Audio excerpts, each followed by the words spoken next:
नारद उवाच प्रणम्य शिरसा देवं गौरीपुत्रं विनायकं भक्तावासं स्मरेन् नित्यम् आयुष्यकामार्थसिद्धये।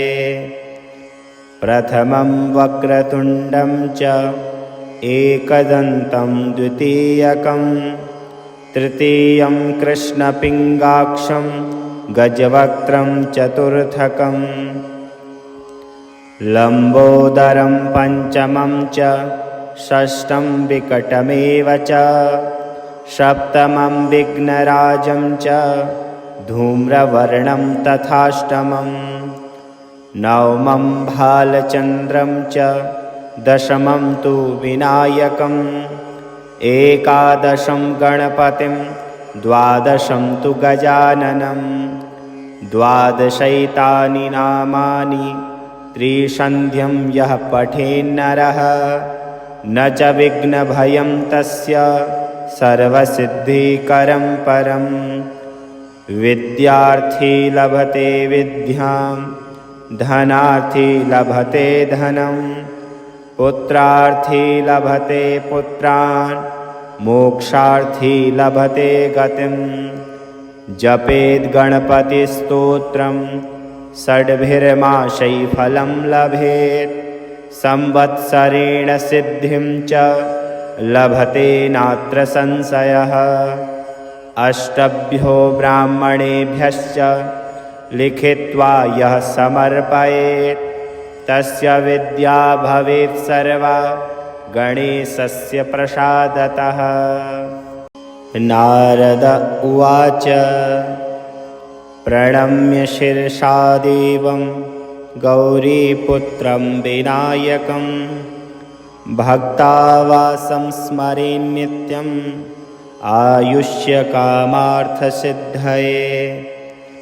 प्रथमं वक्रतुण्डं च एकदन्तं द्वितीयकं तृतीयं कृष्णपिङ्गाक्षं गजवक्त्रं चतुर्थकं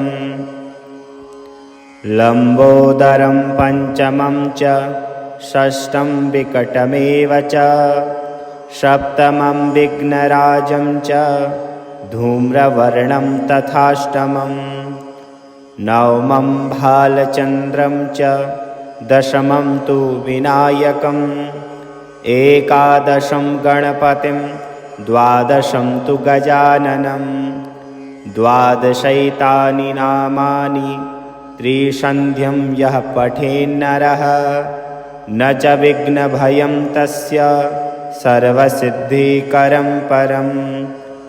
विद्यार्थी लभते विद्यां धनार्थी लभते धनं पुत्रार्थी लभते पुत्रान् मोक्षार्थी लभते गतिं। जपेद् गणपतिस्तोत्रं षड्भिर्मासै फलं लभेत् संवत्सरेण सिद्धिं च लभते नात्र संशयः। अष्टभ्यो ब्राह्मणेभ्यश्च लिखित्वा यः समर्पयेत् तस्य विद्या भवेत् सर्वा गणेशस्य प्रसादतः।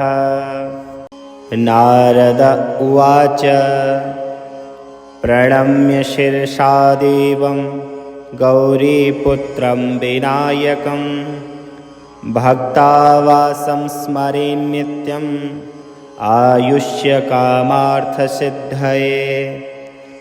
प्रथमं वक्रतुण्डं च एकदन्तं द्वितीयकं तृतीयं कृष्णपिङ्गाक्षं गजवक्त्रं चतुर्थकं लम्बोदरं पञ्चमं च षष्ठं विकटमेव च सप्तमं विघ्नराजं च धूम्रवर्णं तथाष्टमं नवमं भालचन्द्रं च दशमं तु विनायकम् एकादशं गणपतिं द्वादशं तु गजाननं द्वादशैतानि नामानि त्रिसन्ध्यं यः पठेन्नरः न च विघ्नभयं तस्य सर्वसिद्धिकरं परं। विद्यार्थी लभते विद्यां धनार्थी लभते धनं, पुत्रार्थी लभते पुत्रान् मोक्षार्थी लभते गतिं। जपेद् गणपतिस्तोत्रं षड्भिर्माशै फलं लभेत्, संवत्सरेण सिद्धिं च लभते नात्र संशयः। अष्टभ्यो ब्राह्मणेभ्यश्च लिखित्वा यः समर्पयेत्, तस्य विद्या भवेत् सर्वा गणेशस्य प्रसादतः।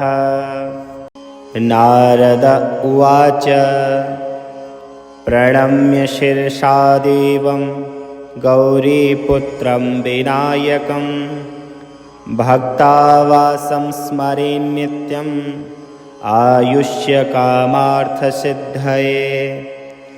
प्रथमं वक्रतुण्डं च एकदन्तं द्वितीयकं, तृतीयं कृष्णपिङ्गाक्षं गजवक्त्रं चतुर्थकं, लम्बोदरं पञ्चमं च षष्ठं विकटमेव च, सप्तमं विघ्नराजं च धूम्रवर्णं तथाष्टमं, नवमं भालचन्द्रं च दशमं तु विनायकम्, एकादशं गणपतिं द्वादशं तु गजाननं, द्वादशैतानि नामानि त्रिसन्ध्यं यः पठेन्नरः, न च विघ्नभयं तस्य सर्वसिद्धिकरं परं। विद्यार्थी लभते विद्यां धनार्थी लभते धनं, पुत्रार्थी लभते पुत्रान् मोक्षार्थी लभते गतिं। जपेद् गणपतिस्तोत्रं षड्भिर्माशै फलं लभेत्, संवत्सरेण सिद्धिं च लभते नात्र संशयः। अष्टभ्यो ब्राह्मणेभ्यश्च लिखित्वा यः समर्पयेत्, तस्य विद्या भवेत् सर्वा गणेशस्य प्रसादतः। नारद उवाच प्रणम्य शिरसा देवं गौरीपुत्रं विनायकं, भक्तावासं स्मरे नित्यम् आयुष्यकामार्थसिद्धये। प्रथमं वक्रतुण्डं च एकदन्तं द्वितीयकं, तृतीयं कृष्णपिङ्गाक्षं गजवक्त्रं चतुर्थकं, लम्बोदरं पञ्चमं च षष्ठं विकटमेव च, सप्तमं विघ्नराजं च धूम्रवर्णं तथाष्टमं, नवमं भालचन्द्रं च दशमं तु विनायकम्, एकादशं गणपतिं द्वादशं तु गजाननं, द्वादशैतानि नामानि त्रिसन्ध्यं यः पठेन्नरः, न च विघ्नभयं तस्य सर्वसिद्धिकरं परं। विद्यार्थी लभते विद्यां धनार्थी लभते धनं, पुत्रार्थी लभते पुत्रान् मोक्षार्थी लभते गतिं। जपेद् गणपतिस्तोत्रं षड्भिर्माशै फलं लभेत्, संवत्सरेण सिद्धिं च लभते नात्र संशयः।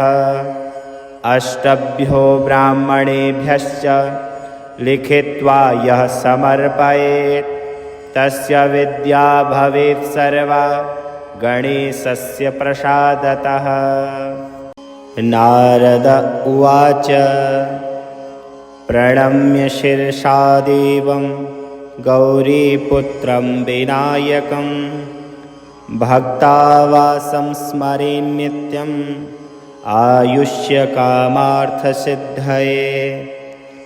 प्रथमं वक्रतुण्डं च एकदन्तं द्वितीयकं तृतीयं कृष्णपिङ्गाक्षं गजवक्त्रं चतुर्थकं लम्बोदरं पञ्चमं च षष्ठं विकटमेव च सप्तमं विघ्नराजं च धूम्रवर्णं तथाष्टमं नवमं भालचन्द्रं च दशमं तु विनायकम् एकादशं गणपतिं द्वादशं तु गजाननं द्वादशैतानि नामानि त्रिसन्ध्यं यः पठेन्नरः न च विघ्नभयं तस्य सर्वसिद्धिकरं परं विद्यार्थी लभते विद्यां धनार्थी लभते धनं पुत्रार्थी लभते पुत्रान् मोक्षार्थी लभते गतिं जपेद् गणपतिस्तोत्रं षड्भिर्मासै फलं लभेत् संवत्सरेण सिद्धिं च लभते नात्र संशयः अष्टभ्यो ब्राह्मणेभ्यश्च लिखित्वा यः समर्पयेत् तस्य विद्या भवेत् सर्वा गणेशस्य प्रसादतः।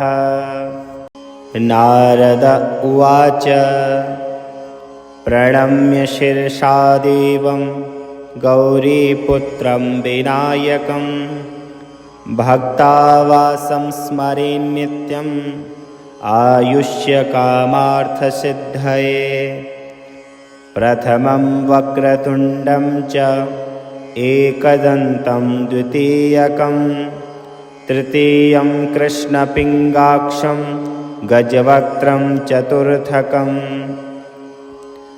लम्बोदरं पञ्चमं च षष्ठं विकटमेव च सप्तमं विघ्नराजं च धूम्रवर्णं तथाष्टमं नवमं भालचन्द्रं च दशमं तु विनायकम् एकादशं गणपतिं द्वादशं तु गजाननं द्वादशैतानि नामानि त्रिसन्ध्यं यः पठेन्नरः न च विघ्नभयं तस्य सर्वसिद्धिकरं परं विद्यार्थी लभते विद्यां धनार्थी लभते धनं पुत्रार्थी लभते पुत्रान् मोक्षार्थी लभते गतिं जपेद् गणपतिस्तोत्रं षड्भिर्मासै फलं लभेत् संवत्सरेण सिद्धिं च लभते नात्र संशयः अष्टभ्यो ब्राह्मणेभ्यश्च लिखित्वा यः समर्पयेत् तस्य विद्या भवेत् सर्वा गणेशस्य प्रसादतः।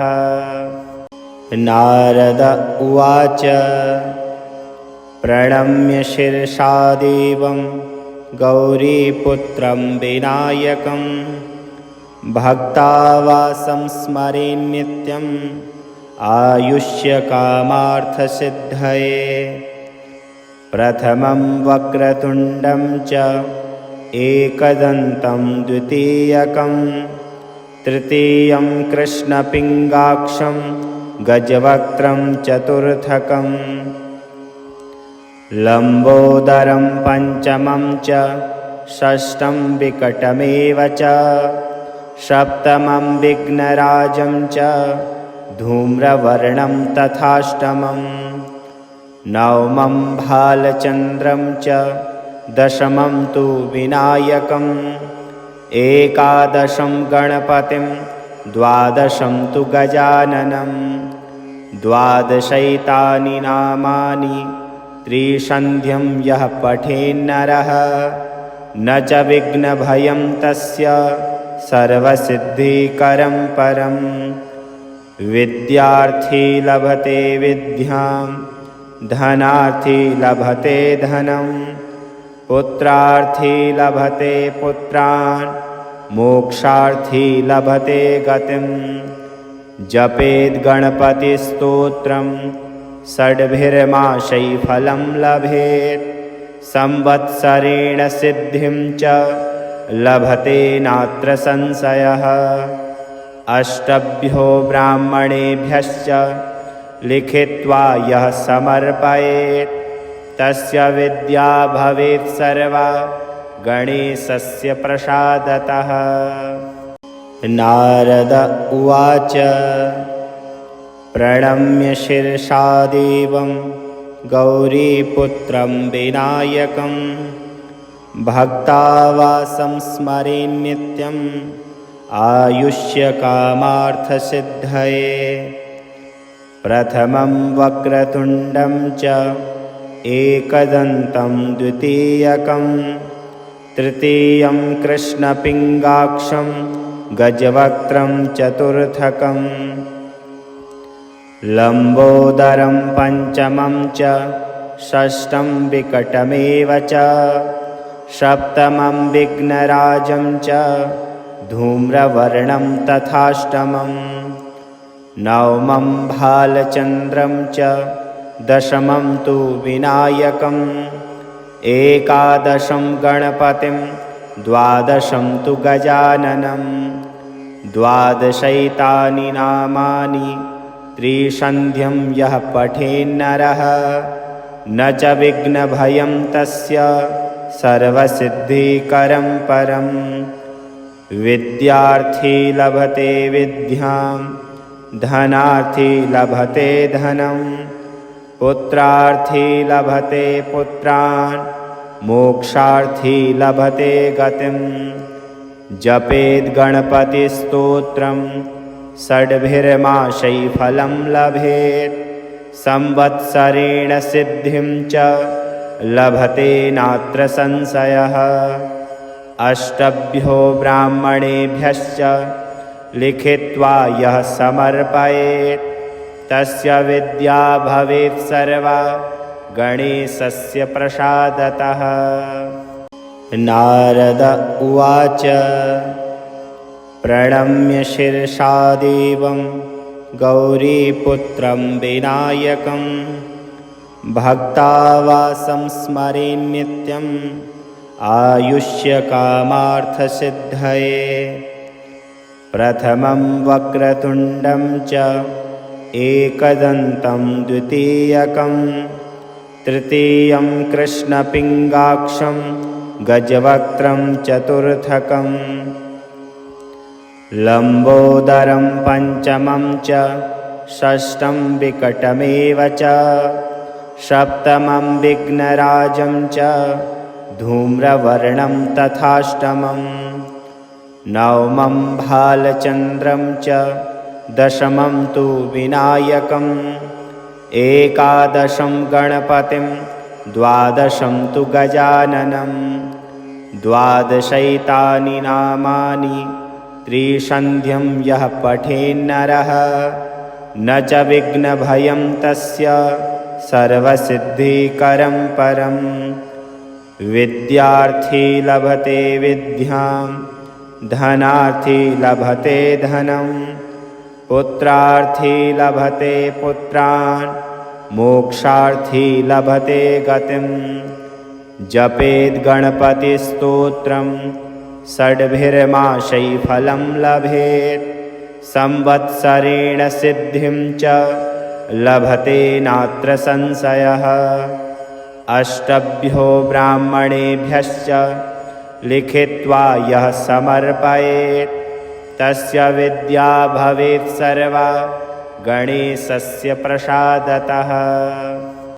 नारद उवाच प्रणम्य शिरसा देवं गौरीपुत्रं विनायकं भक्तावासं स्मरे नित्यम् आयुष्यकामार्थसिद्धये। प्रथमं वक्रतुण्डं च एकदन्तं द्वितीयकं तृतीयं कृष्णपिङ्गाक्षं गजवक्त्रं चतुर्थकं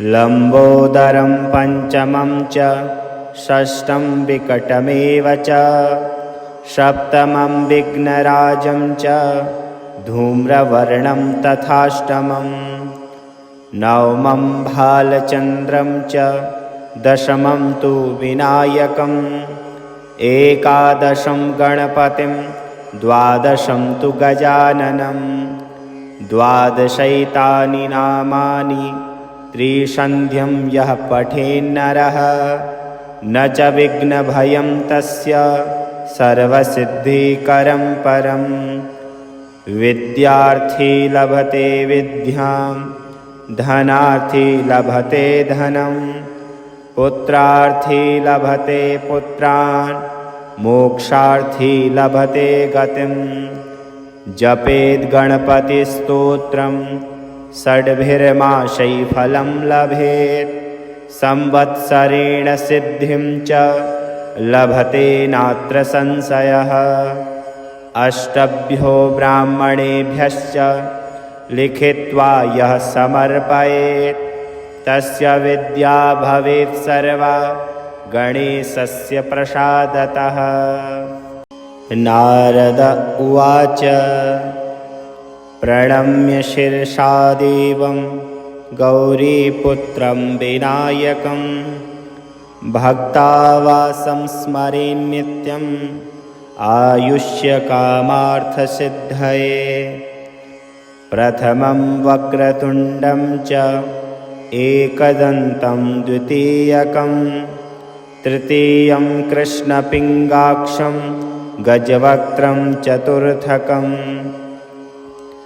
लम्बोदरं पञ्चमं च षष्ठं विकटमेव च सप्तमं विघ्नराजं च धूम्रवर्णं तथाष्टमं नवमं भालचन्द्रं च दशमं तु विनायकम् एकादशं गणपतिं द्वादशं तु गजाननं द्वादशैतानि नामानि त्रिसन्ध्यं यः पठेन्नरः न च विघ्नभयं तस्य सर्वसिद्धिकरं परं विद्यार्थी लभते विद्यां धनार्थी लभते धनं पुत्रार्थी लभते पुत्रान् मोक्षार्थी लभते गतिं जपेद् गणपतिस्तोत्रं षड्भिर्मासै फलं लभेत्